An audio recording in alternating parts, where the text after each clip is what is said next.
Hi, everyone. I know that the first time you see a LaTeX document, it's kind of overwhelming. And I know that in class, I just totally like hit you with a fire hose.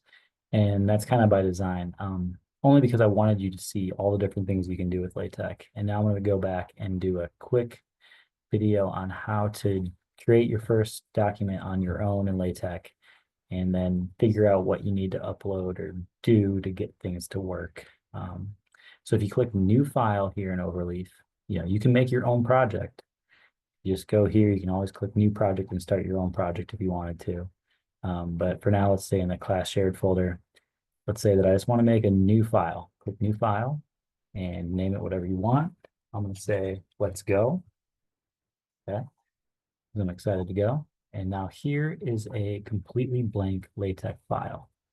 And okay, what would I do? Well, I never, ever just start with a blank file and start typing, right? In LaTeX, what I basically do is I start with a file that I've already used, and I go in and I paste in there. And at this point, I'm just going to create an article. Oh, it's upset. Why is it upset? No PDF. Do I actually have to type something? Yeah, okay. It was just upset because it was completely empty. Okay. So this is document class article, and I've called graphic X and some theorems that I like. AMS math, that's for symbols, AMS symbol, AMS theorem. Typically, I'm going to want to use ticks pictures, and that might just be ticks. I don't know. Let's just start with ticks for now. That's for making pictures, and I think if you wanted animals, I think I had to upload tick slings. And notice that it already knew that that was a package. Okay, so let's start. If I just want to type, I can just say, hello world. I hate hello world programs, but this is like the easiest hello world program you could ever do. You just type hello world, right? And if I want to make that bigger, okay, you can do that by putting squiggly brackets around hello world and typing something like huge. And that's a command that just says make hello world huge. If you wanted something smaller, you could do slash large. That's a little smaller. If I wanted smaller still, I could do slash large like that. And if I like huge though. Okay. So huge just makes everything inside of these squiggly brackets huge. And if I wanted to, I could center that. One way to center things is to do begin center and end center. And what that's going to do is it's going to move whatever I have inside of there to the middle of the page. Okay. And so maybe I'll do that. And then maybe I'll type my name and hit compile. And now there's Eric Insco. If I want it on its own line, I can either do that and it'll put it on its own line, or I can do slash slash and that puts kind of like an end line command. Okay. Typically, if you ever get an error, you're going to see that over here in logs and output files, and it'll tell you the line where you have an error. And if you can't quite find it, start spacing things out and you'll find errors. We'll go over that later. Okay, so right now I have hello world, and I don't like hello world, so let's just do let's go.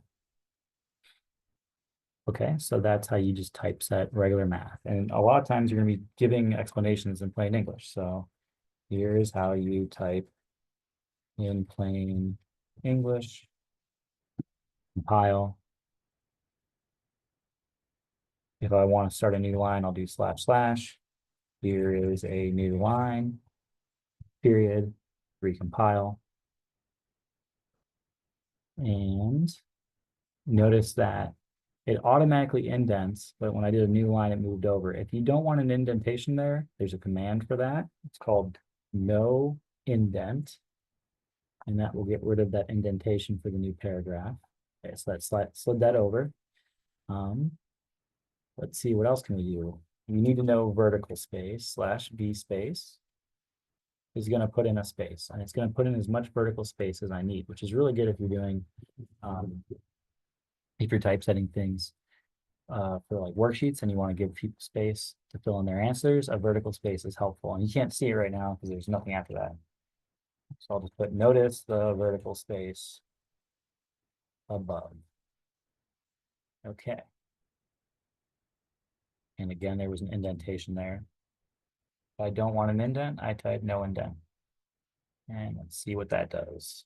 Okay, perfect. If I want to make that vertical space bigger, I just type slash vspace. And vspace 2 centimeters. You can either do centimeters, inches, or you can do points. I think 12 points is one line. So yeah, so that's about one line. If I wanted 2 lines, I would do 24 points. You can read the documentation on that, just Google it. Let's see here. What else can we do? We wanted to know math mode. So here is an inline math mode. Okay, so the slash parentheses, end parentheses will give you a math mode. And then here's where you can type things like, I don't know, Greek letters. Actually, you can probably type Greek letters outside too. Let's check that out. Can I do slash alpha outside? No, it's going to give me an error. It says, no, can't do that. You got to, if you're going to be using those commands like vector or tilde or Greek or integral, it's got to be inside math mode. So you either do $signs or you do the slash parentheses, end parentheses, and that's going to create an alpha. Okay, so alpha, alpha, those are 2 different ways of doing math mode in line. So just in the middle of your line you're typing, maybe I'll do the second one beta so you can see that, not Berta, beta. Recompile. So now I got slash alpha slash beta. Here is how you do math mode on its own line. Okay, so slash square bracket, end square bracket puts the math on its own line. And maybe I'll do something else like integral from 1 to 2, parentheses around it, like parentheses around my integrams, f of x and dx. Okay, and that is equal to the integral from 1 to 2 of f of x dx. Maybe I should just do x squared, and then we can work that out. What is the integral of x squared from 1 to 3? Let's see, that's x cubed divided by 3, right? And then I want to do something like this, mid sub 1, super 2. How does that look? Yeah, it doesn't look great. If you want a fraction, like to look nice, to stack on top of each other, you do slash frac, and then it takes 2 arguments, the numerator and the denominator. So that's x cubed over 3. I want to make that midline bigger. So what I'm going to do is I'm going to do slash left, square bracket, slash right, square bracket, then sub 1 to 2. And I'll tell you what that does in a second. So what I did there is I made a left delimiter and a right delimiter. And what this is doing is saying, make that bracket as big as it needs to be so that it encompasses the x cubed over 3. So since this is a taller command here, it just makes it bigger. If I didn't have the left and right, I delete that. Then my square brackets look a little and wimpy and the 1s and 2s aren't stacked nicely. So that's why I do left and right, and that will size things so those brackets are big enough. Okay, so they're tall, and they fit around the x cubed over 3. So that's just your very first math equation. Of course, we're not going to do integrals in this class, but I might as well just keep going with this, right? Equals frac what? How do you do this? 2 cubed over 3 minus frac 1 cubed over 3.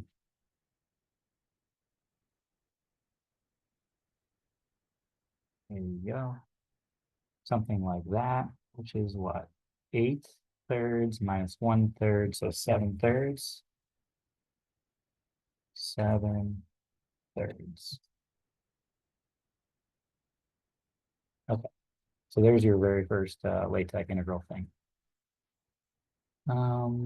Let's put a left in that integral too. Let's do left there and right there. What that's going to do is make the parentheses around the x squared a little bit bigger. So if you zoom in over here, you're going to see this is going to get bigger when I recompile.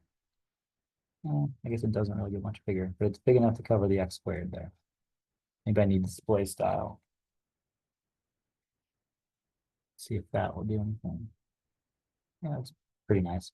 Display style just says if your math mode is all cramped up, display style just kind of spaces out and makes it look nicer. So if you're unhappy with the way things look, try display style sometime. I'll get rid of that, go back to this integral. Okay, what should we do next? Think doing colors is a good idea. So let me try to do a text color red. Hello there. And I don't know if it's going to give me an error or not. Nope. Okay, I don't have to load anything. Graphic X is probably enough there. So hello there. And so if I want to do text color red, I can do that. Text color green. The green in LaTeX is actually awful. You got to do a dark green. So I'll show you what that looks like. And you can see it's just really light and not the easiest to see on a projector. So what I like to do is use a dark green. And I should also show you, you Google LaTeX colors. Okay. There's a whole bunch of different colors that are preloaded, and you can define your own, but we'll worry about those later. But here's the ones like lowercase, you got red, green, blue, cyan, magenta, yellow, black, gray, so on, dark gray, teal, all good colors. If you want even more, then you can use these capital ones, and you might have to upload a package. I think I'm gonna do wild strawberry here. So this one I'll make wild strawberry. We'll see what happens. It's unhappy with me. I got an error there, so there's a login output. It says X color error, undefined color. Okay. Maybe I need to upload the package X color. Let's try that. Still unhappy. Maybe I just need to do color. Try that. Still unhappy. And I gotta go read my documentation here. I gotta go there and see what the issue is. I click on this. Introduction. Yeah, use package X color. We'll give you blue, red, so on. If you want to do more exotic colors, you need to use U package DVIPS names X color. So this is the sort of thing that I just have stored in all my LaTeX files. I'll just have that in my preambles. That's why I didn't know which package I needed to upload because I've defined them before. Still unhappy. Text color wild strawberry. Oh, I mixed spelled the strawberry. It might have worked before anyways. Okay, it's hard to see wild strawberry, tell the difference between red and wild strawberry, but I'll do blue there. That's kind of fun. Let's change the let's go. Let's make that a different color. Text color. And what color should I do? Jungle green or goldenrod? I like violet.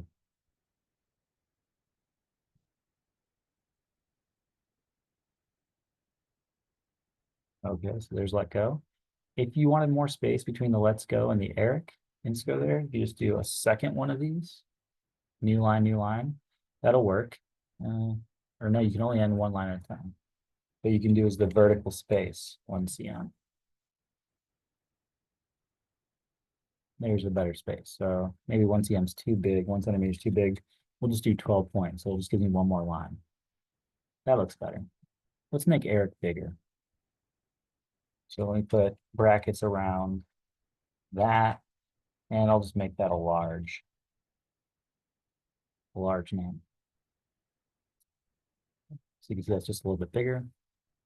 And what else should we do here? Thinking we need to do a little more math. Let's do a begin equation, an equation.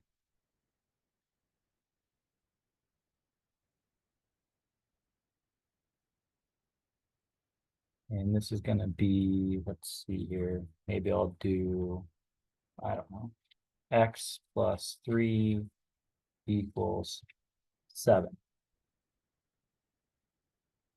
Okay. So x plus 3 equals 7. That's my equation 1. Okay. And so the begin equation, end equation just gives you a numbered equation there. So you can come back and reference it later.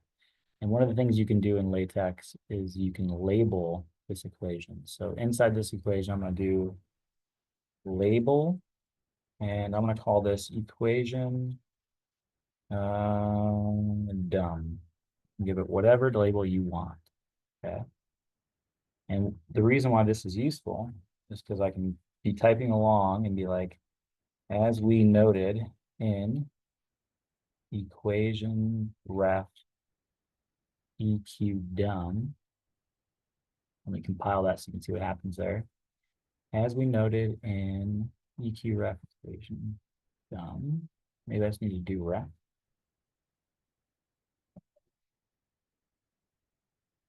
You know what it is? This has got to be inside the equation. That's what it is. Yep. As we noted in equation dumb, dumb, d, dumb, dumb, dumb. Okay. So as we noted in equation dumb, blah, blah, blah, blah, blah, blah, blah, blah, right? What's great about LaTeX is that it's way smarter than Word. So I can maybe begin another equation. Okay. And equation.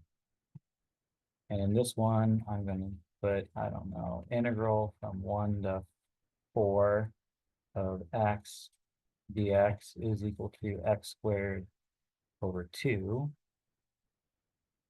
Maybe I don't want to do so we'll do an indefinite integral plus c.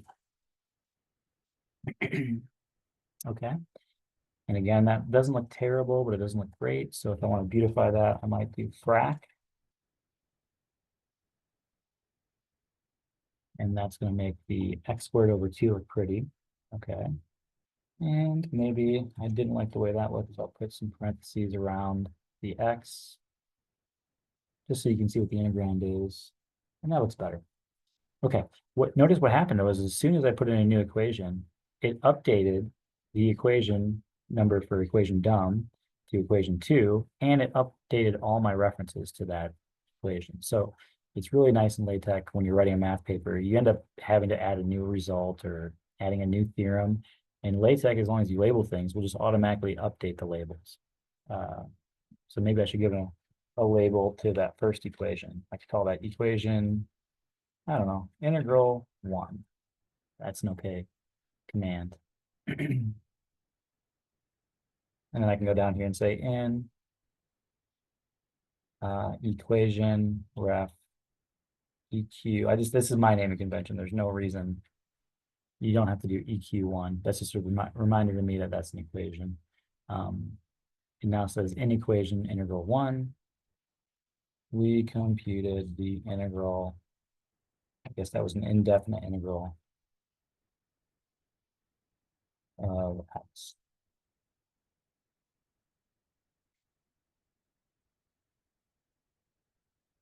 Okay.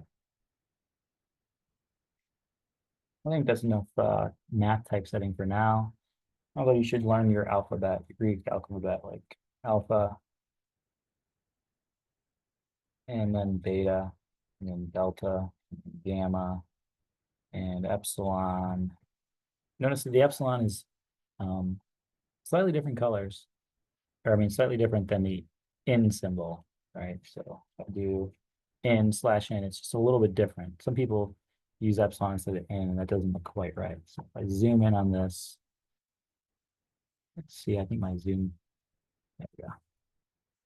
You can see that the epsilon and the in symbol are slightly different. Other commands you would want to know are not in, not an element of. More Greek letters, phi. There's also var phi. Those are just two different variants of phi or phi. I don't know how you say that, depending on if you want to do like Old Greek or New Greek for the phi's there. Psi, and then C, and chi. There's a lot of Greek letters out there.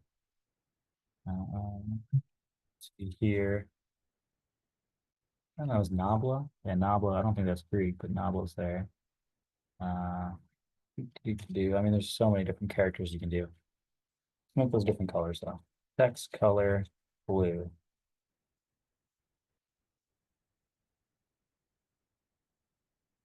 If I want to do dots, like ellipses, you can do /L dots, and that'll put the ellipses down at the bottom.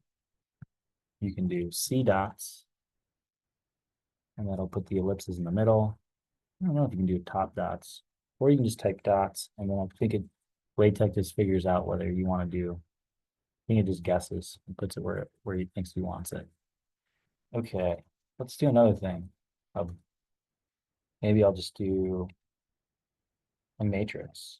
Begin matrix. Let's do a 2x2 matrix. And the matrix. Compile. 1, 2, 3, 4. There's a matrix. It's just an array of numbers. I can make it a B matrix, and that'll be brackets around it. Or I can make it a P matrix, and that'll be the parentheses as your delimiters. So there's one matrix, and then maybe I'll do a multiplication like C dot, and then I'll do B matrix, and B matrix, and maybe I'll make this one 1, 0, 0, 1. I'll finish off this equation with that's just going to be that first matrix again because I multiplied by the identity. So maybe I'll make that one a B matrix though. I notice in LaTeX and Overleaf at least, if I make an error, it's telling me right away, you did begin matrix and you found NB matrix. So there was an error there. So it's telling you kind of where it thinks the error is, which is kind of nice. So fix that to be a B matrix. And now I realize like later on, I'm writing my document and I want to say back in equation. And I realize I didn't number this equation. That's no big deal. You just do begin equation, end equation. So change those slash brackets to equation mode. Now it's numbered. It's going to be equation 3. And give it a label. There. Back in equation ref hi there.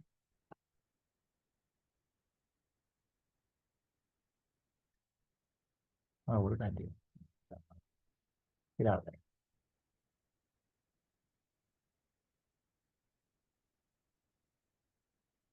Move into a different file. Let's see here. There's let's go. Back in equation hi there. Let's see what it does. It automatically numbers it equation 3 because now I've made that equation 3. Great. Resize my windows here. Okay. So back in equation hi there, we multiplied 2 matrices. Recompile. So really the only difference between Word and LaTeX is you gotta get used to hitting the recompile button a lot. Okay, back in equation 3, we multiplied 2 matrices. If you just do ref, then it's gonna take you to label 3, but it's not gonna put parentheses around it. And of course you could do parentheses around that, and it'll look like the parentheses there. There's a million different ways to do these things in LaTeX. It's just EQRef is the way I'm used to doing it because it's an equation reference. For whatever reason in math, we use parentheses around our labels for equations. All right. Next up, let's do a theorem. Begin theorem. End theorem. Here is a theorem. Let's see if it does anything there. It's probably going to give me an error. It's going to say you have not defined the given environment. Okay. I know that I want to do that. I can never remember how to do this from memory. What I do is I have a preamble, a huge preamble of all the different things that I've ever used. And I go back to this and I find what I need here. This is what I need. New theorems, copy this, and I'll put that in my preamble for let's go.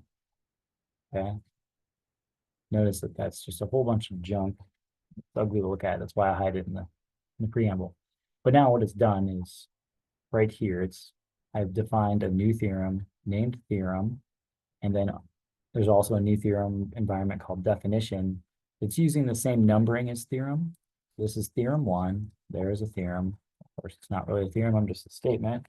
But now I can do begin definition, end definition. This creates a definition environment. And I can say something like, let's see here. What's a good definition in this class? Let's see, a relation is called text BF symmetric if, let's call that relation R is called symmetric if A comma A, no, if AB in R implies that BA is in R for all A and B in R. Something like that. Well, a relation, let's say, a relation is really a map from A to A. It's all ordered pairs, right? So let's say that for all A and B in A. Right? Because a relation is just a subset of A cross A. Okay, so hopefully that makes sense. And if I want to like make that jump out a little bit, I can always do text color red.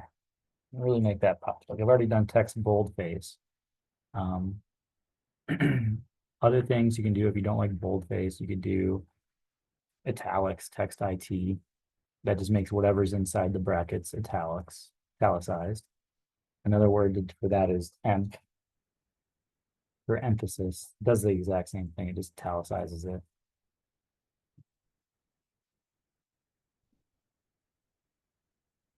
So that's really up to you.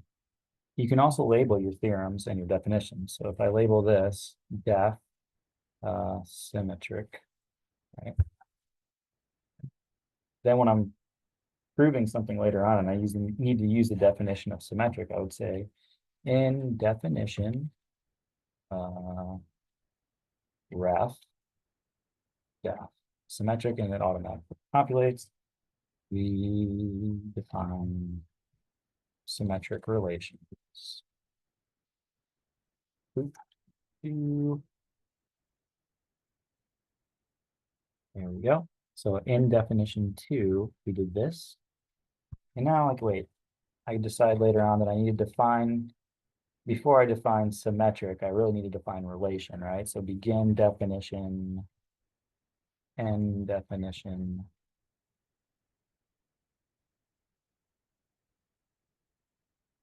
I'll give a label. This is going to be def relation. This is just the label I'm giving it, right? I can call it whatever I want. It could be, I could call it Joe, label Joe, and I could just use the command ref later on. It would refer back to whatever definition Joe is. Maybe I'll do that first. And I'd like to use the convention def. But let's call that Joe. And this is a relation is a subset, a relation R from A to A. Well, relation R, say, on a set A is a subset of A times A. A times A is just going to give you a multiplication symbol A. Where was that? That's right here. So maybe I should highlight this in blue for now. Text color blue. Just so you can see what's changing here. If I recompile that, you'll see automatically LaTeX figured out that this is now the second definition, or the second thing in theorem. So it's theorem 1, definition 2, definition 3. And it automatically updated definition 3 because I've given it a label, right? So in definition 3, we define symmetric relations. In definition ref Joe, we define what a relation is.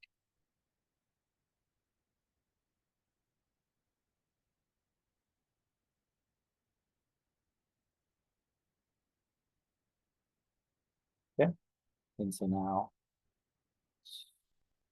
can't really see it there. But things is there. So it's definition 3, we define symmetric relations, and definition 2, we define what a relation is. And now go back and, I like to just use definitions, or I know it's a def relation.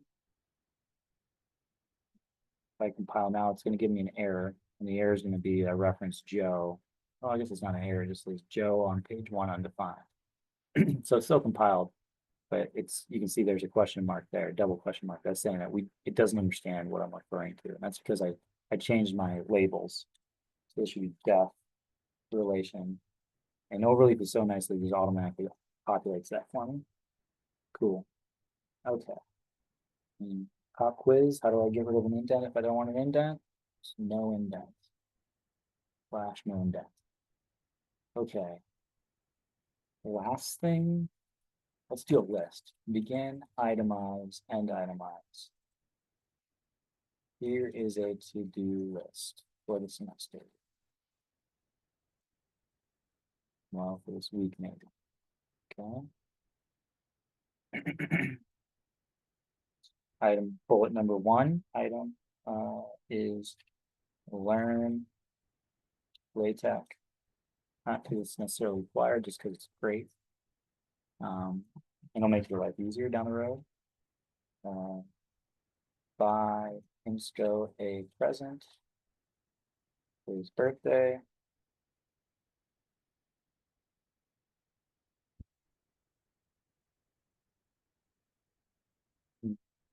Item, I don't know. Let's see here.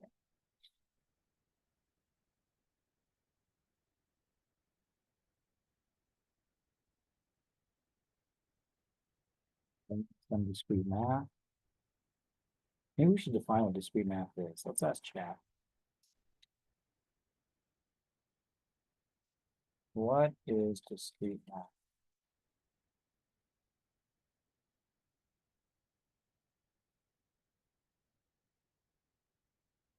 Okay, it's a branch of mathematics that deals with structures and objects that are fundamentally distinct and separate, i.e. discrete, rather than continuous. It focuses on countable, finite, logically distinct structures, making it widely applicable in computer science, cryptography, logic, and other fields of engineering. Key topics are logic and propositional calculus, that's what we're doing, statements and truth tables, we're going to be doing this in chapter 2. Set theory, we had a preview of that in section 1.2. Combinatorics, that's the counting permutations, we'll do that later. Graph theory, I've shown you a few graphs, but we'll do that in chapter 6. Number theory, we do that in chapter 3. Relations and functions, we did that in section 1.3, I think. And algorithms, complexity, Boolean algebra, again, that's just really truth tables, binary operations type stuff. Getting into proof techniques, we will be doing a lot of proof techniques later on in this course. Okay, so that's kind of a nice introduction. Okay, this won't work, right? I'll put this into LaTeX here. Boom. Notice it loses all this typesetting.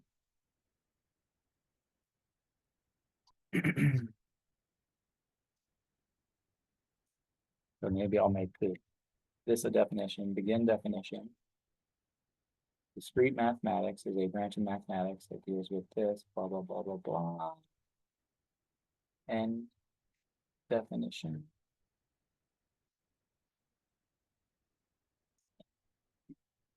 XDF for the discrete mathematics part. That's the definition of discrete math. And now I have this definition for discrete mathematics is a branch of mathematics that deals with structures and objects that are fundamentally distinct and separate, i.e. discrete, rather than continuous. Okay. I don't know if I want to do the key topics. I'll delete that stuff